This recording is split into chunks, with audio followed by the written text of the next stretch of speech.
Muy bien, mis queridos hermanos, nos disponemos entonces para la meditación de la palabra del Señor. Les invito a que abran sus Biblias o prendan sus Biblias en Miqueas capítulo 5.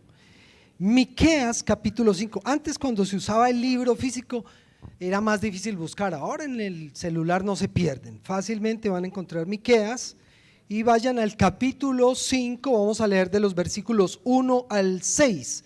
Miqueas capítulo 5 versos 1 al 6.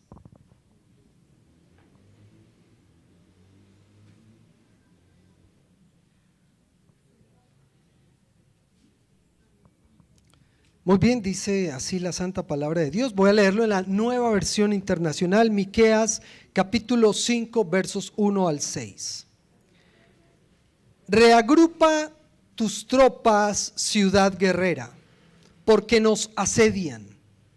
Con vara golpearán en la mejilla al gobernante de Israel. Pero de ti, Belén Efrata, pequeña entre los clanes de Judá, saldrá el que gobernará a Israel.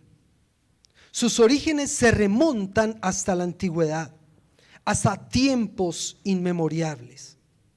Por eso Dios los entregará al enemigo, hasta que tenga su hijo, la que va a ser madre, y vuelva junto al pueblo de Israel el resto de sus hermanos.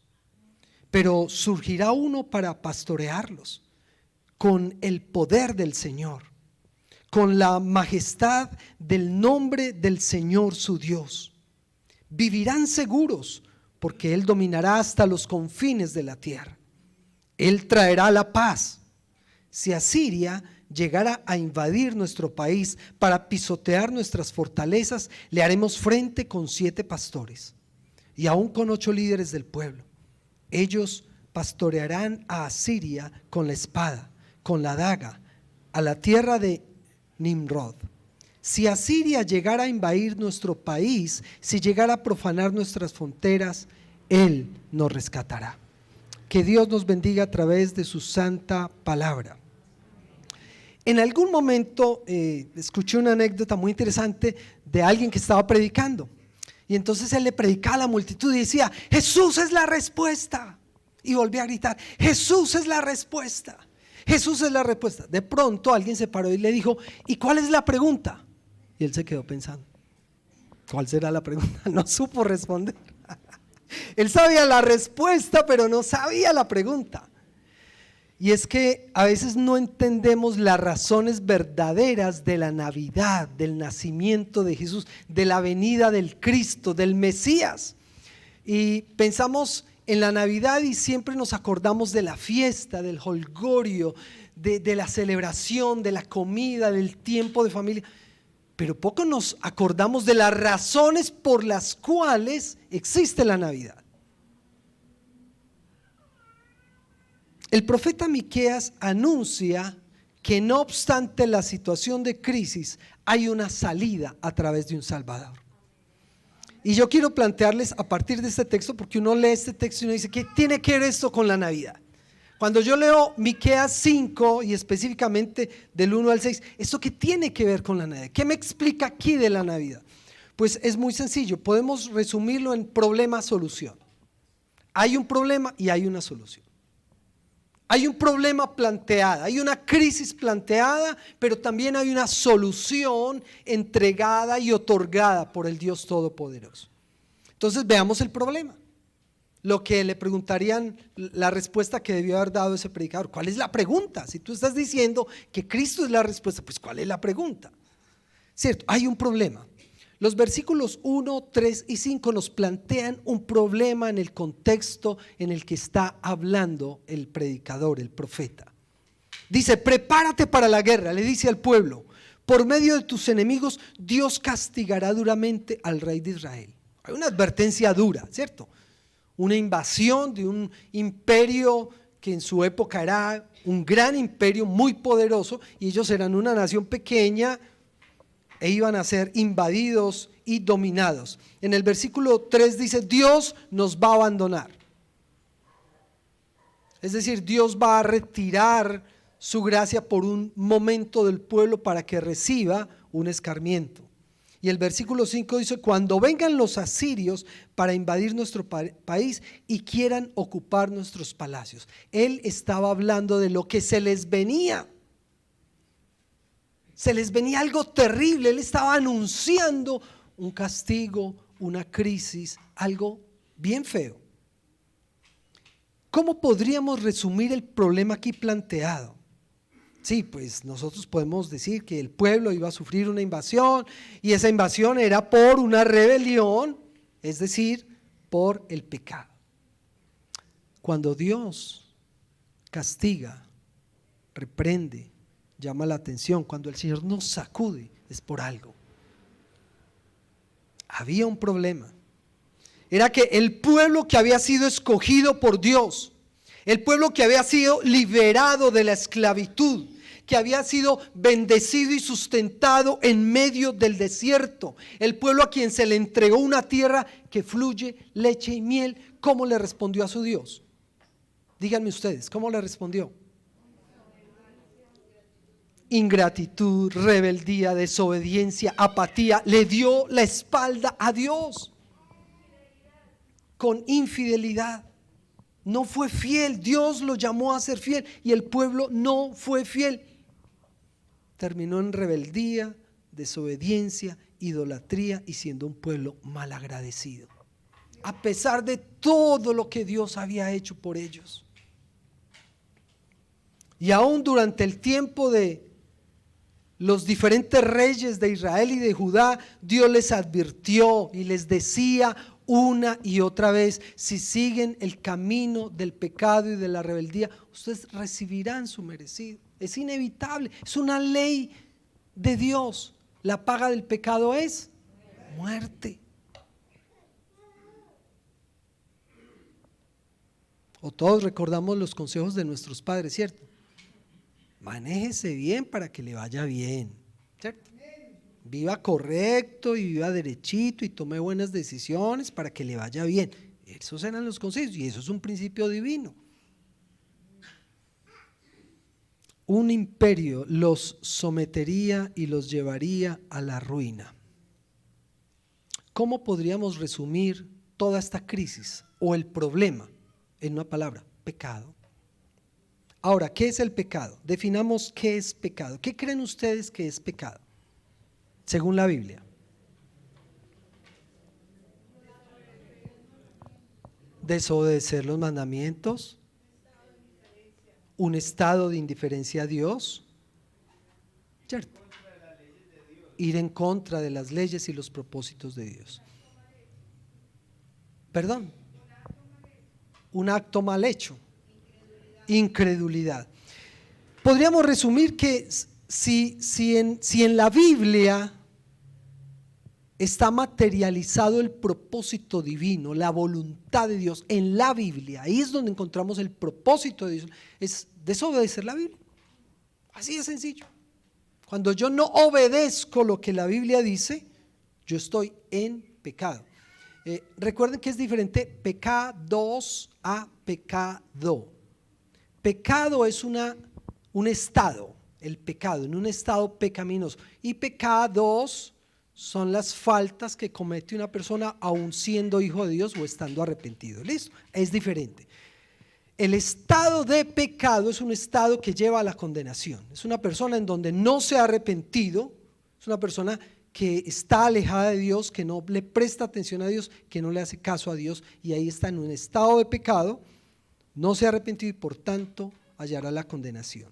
Nosotros, falta de sometimiento. Nosotros que somos hijos de Dios, a veces se nos chispotea, ¿cierto? Se me chispoteó, la embarramos, pedimos perdón y somos restaurados a la gracia. Nosotros no estamos en un estado de pecado, nosotros cometemos pecados, nos arrepentimos y somos regresados a un estado de gracia con el Señor.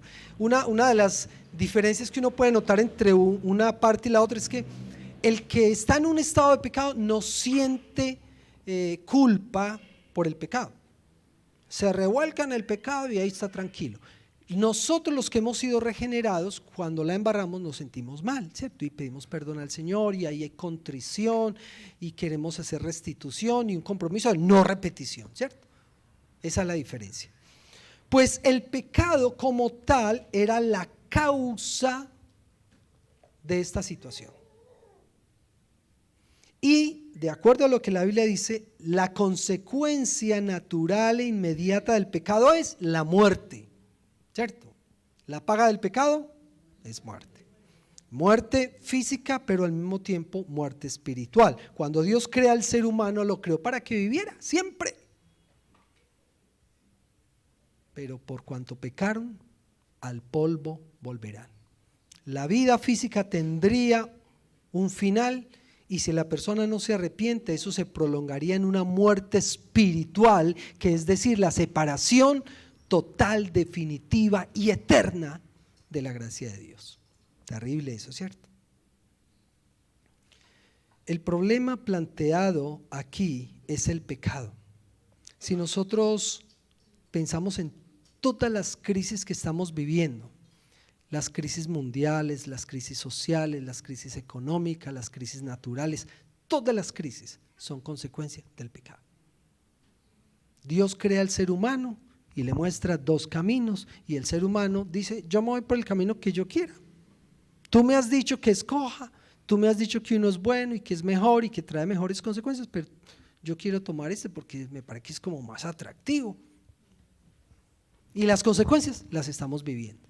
Y mucha gente dice: ¿dónde está Dios? Dios es injusto, miren lo que pasa. No es que sea Dios injusto.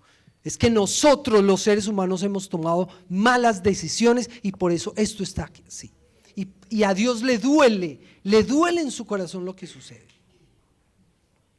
Una de las formas que yo le explico esto a las personas que están comenzando en el Evangelio es, yo les digo: ¿qué han hecho nuestros padres con nosotros? Nos han dicho: hijos, hay un camino bueno y hay uno malo. Te aconsejo, te ruego, te insisto que tomes el camino bueno y traerá buenas consecuencias para ti, pero hay un camino que te trae malas consecuencias. Y hay un momento en que nosotros como hijos tomamos decisiones y los padres ya no tienen ahí nada, porque nosotros de manera voluntaria tomamos decisiones y tenemos que acarrear con las consecuencias. Así es Dios el Padre con nosotros. La humanidad se creyó ya mayorcita de edad, tomó sus propias decisiones y está viviendo hoy las consecuencias del pecado. ¿Qué tiene que ver esto con la Navidad? Pastor, ¿usted por qué nos amarga la fiesta hablar de pecado? Porque esa es la razón. Ese es el problema. La Navidad existe porque había un problema, había una necesidad que Dios entra a proveer y a solucionar a través de Cristo. Ese es el problema. Y la solución, pues la conocemos. Veamos entonces la solución. ¿Cuál es la solución para ese problema? Versículo 2: pero tú, Belén Efrata, en ti nacerá un rey de familia muy antigua que gobernará sobre Judá. Versículo 3: Dios nos va a abandonar hasta que nazca ese rey. Es decir, va a haber un tiempo de crisis. Y Dios nos va a dejar ahí para que suframos un tiempo, pero va a haber un tiempo en que ese sufrimiento va a parar, porque Dios va a proveer a un hombre. Dice: luego de su nacimiento los que hayan quedado con vida se reunirán con los demás israelitas. Restitución, restauración, volver. Versículo 4: entonces Dios le dará a ese rey toda la fuerza y podrá dirigir. En otras versiones dice: pastorear a su pueblo y hacerlo vivir en paz. Claro, en un contexto de anuncio de guerra, de destrucción, necesitamos escuchar de paz. Y ahora cantábamos: al mundo paz nació Jesús. Ese rey extenderá su dominio hasta el último rincón de la tierra. Versículo 5: cuando vengan los asirios, ese rey nos librará de ellos y nos hará vivir otra vez en paz. En resumen, la solución al problema que es el pecado humano y en consecuencias la muerte era la llegada de un rey. Que Dios supliera a alguien que viniera a librar, a restaurar, a salvar, a dar la victoria a este pueblo. Un rey que, dice el texto, nacería en un pequeño pueblo. Dios es de sorpresas y de cosas, de semillas de mostaza. Hubieran esperado que naciera en la ciudad más famosa, en la grande, en la que todos me decían. No, el pueblito más chiquito, el más pequeñito, un pueblito que no era famoso, un pueblito. Ahí nació el Señor, de ahí surgió, de allí salió. Ahora, ¿quién es ese rey tan especial? ¿Qué dice el texto y qué sabemos nosotros por el resto de ese rey que nacería en Belén? Para nosotros es Jesucristo. ¿Y quién es Jesucristo? La segunda persona de la Santísima Trinidad. A nadie más se le otorga ese título, nadie más, solo a Dios. Solo Dios es santísimo. Jesucristo es la segunda persona de la Santísima Trinidad, Dios hecho hombre. Él es el creador del mundo, el todopoderoso, el nacido como un indefenso bebé. Ese Dios es maravilloso. Surge de un pueblito chiquitico, desconocido, no el más famoso, y viene el todopoderoso al mundo como un bebé indefenso, con una familia humilde, no naciendo en un hotel 5 estrellas, sino posando en un pesebre. Ese es el rey que nace. Y el texto nos habla de la función que cumpliría ese rey. Si un rey viene en medio de la crisis, bueno, ¿qué es lo que tú vas a hacer? ¿Cómo nos vas a salvar? ¿Qué es lo que vas a hacer? Los versículos 4 al 6 dice que dirigirá o pastoreará al pueblo. Necesitamos un líder, necesitamos un pastor, y es aquella persona a la cual guía, cuida, protege, provee. Él es nuestro cuidador, nadie más cuida de nosotros. Él es el que nos cuida, Él es el que está atento, no solo para suplir una salvación, sino todas las bendiciones cotidianas, las necesidades cotidianas. Pero el texto también dice que traería paz. ¿Cuál paz? ¿Será una paz que se firma en un documento, como la que firmamos en este país? Va más allá, ¿cierto? Va más allá que firmar un documento político de paz. Es la reconciliación con Dios el Padre. Es la paz que rompe con el enemigo que nos tenía avasallados. El imperio del mal, ya en este caso ya no es Asiria, pero es el imperio del mal que nos tiene oprimidos, esclavizados. Y el Señor viene a traer paz en medio de todo esto. Nos reconcilia con Dios el Padre. ¿Y por qué necesitábamos ser reconciliados con Dios el Padre? ¿Saben por qué? Porque cuando uno es pecador se constituye enemigo de Dios. Y Jesús viene y en la cruz del Calvario paga por nuestros pecados. Paga el precio y por tanto se ubica como un puente, se pone como un puente entre la humanidad pecadora y el Dios que es absolutamente santo. Pero también el texto dice que nos librará. Pues claro, necesitamos un rey. Si están hablando de guerra, de un pueblo opresor, necesitamos a alguien que viniera a liberarnos. Y en esta parte, los judíos y a veces nosotros tenemos una expectativa equivocada. Muchos de los judíos de la época de Jesús querían que él fuera un rey militar. Señor, libéranos, ya no de Asiria, sino en la época de Jesús. ¿Cuál era el imperio opresor? Roma. Y ellos querían, Señor, vamos a derrocar a esta gente, vamos a sacarlos de nuestro país. Y el Señor dijo, no, es que yo no vine a eso. No, mi reino no es con armas. Y a veces nosotros pensamos que la liberación que Jesús debería venir a traer es como en algunas teologías que predican de prosperidad y yo no sé cuántas cosas, y plata por todo lado y bendición por todo lado y ya no existe más sufrimiento y pare de sufrir. No, eso no es. Qué pena, pero son expectativas equivocadas. La liberación que traería este rey trasciende todas esas cosas. Mientras vivamos en el mundo, lamentablemente vamos a estar sujetos al dolor. Eso es inevitable. Y el que crea que haciéndose cristiano va a ser libre del dolor, qué pena, pero se equivocó. Son expectativas equivocadas. En el mundo hallaréis aflicción. Mientras caminemos en esta tierra, todavía tendremos que cargar con consecuencias del estado pecaminoso de antes. La enfermedad, el dolor, a veces la soledad, a veces los vacíos, etcétera. Lo que el Señor prometió es acompañarnos a través del valle de sombra de muerte y darnos una libertad y una paz, una liberación que trasciende, y es la vida eterna. Esa es más importante que acá. Yo que me gano bien aliviado en esta vida y morirme y condenarme. No. Aquí son 40, 50, 80, 100 años lo que uno vive, pero allá es por la eternidad. Allá es para siempre. Allá es donde yo quiero ser libre totalmente, sin dolor, sin enfermedad, sin lágrimas, sin vacíos, sin soledad, sin decepciones. Esa es la liberación que vale la pena. A veces ponemos los ojos mucho en lo terrenal, aquí. No es aquí. El Señor nos acompaña y gracias a Él por eso, porque nos acompaña y nos ayuda a lidiar con la enfermedad, con el dolor, con todo lo que tenemos que pasar aquí. Él nos acompaña, pero la liberación total va a ser allá, después de que el Señor venga y ponga el punto final a su propósito salvador. Entonces seremos liberados de todo, absolutamente de todo. De eso se trata la Navidad.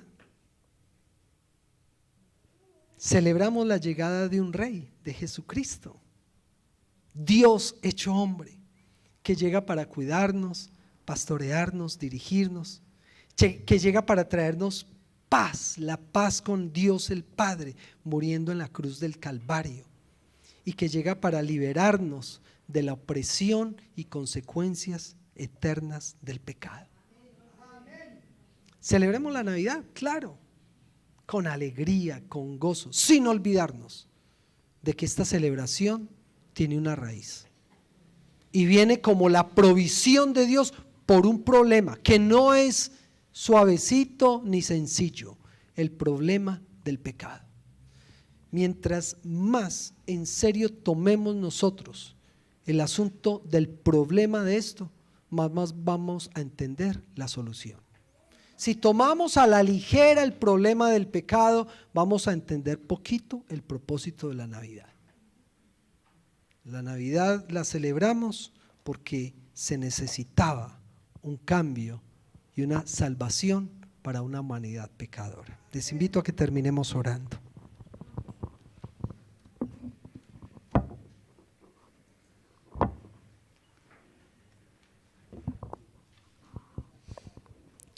Señor, gracias por permitirnos celebrar una Navidad con un verdadero sentido. Gracias por enseñarnos la verdad a través de tu palabra y poder ver que eres un Dios cumplidor de promesas. Gracias porque has sembrado en nosotros, en nuestras vidas, la verdad, Señor. Gracias porque hoy no estamos en un estado de pecado. Gracias porque nos has liberado, nos has perdonado y hoy tenemos esperanza futura. Que tú seas el centro de esta Navidad, Señor. Que no olvidemos en ningún momento cuál es el verdadero motivo. Necesitábamos un Salvador y llegaste tú, Señor, derribando todos los conceptos humanos. Llegaste tú en medio de expectativas equivocadas. Llegaste tú cuando tal vez nadie te esperaba. Gracias porque hoy nos has hecho libres. Gracias porque podemos llamarnos hijos y conocer el verdadero motivo de celebración en esta época. Eres tú, Señor Jesucristo, que naciste allí humildemente, pero naciste siendo el Rey verdadero, el que necesitábamos para ser libres. Gracias por el perdón que has dado a nuestras vidas, por una nueva vida que nos has dado. Y gracias por hoy poderte proclamar, que podamos hacer extensiva esa proclamación a los otros, a los que no te conocen, a los que sufren y sí están en un estado de pecado. Gracias por tu palabra, Señor, y quédate con nosotros. Amén. Que Dios les bendiga y una muy buena semana.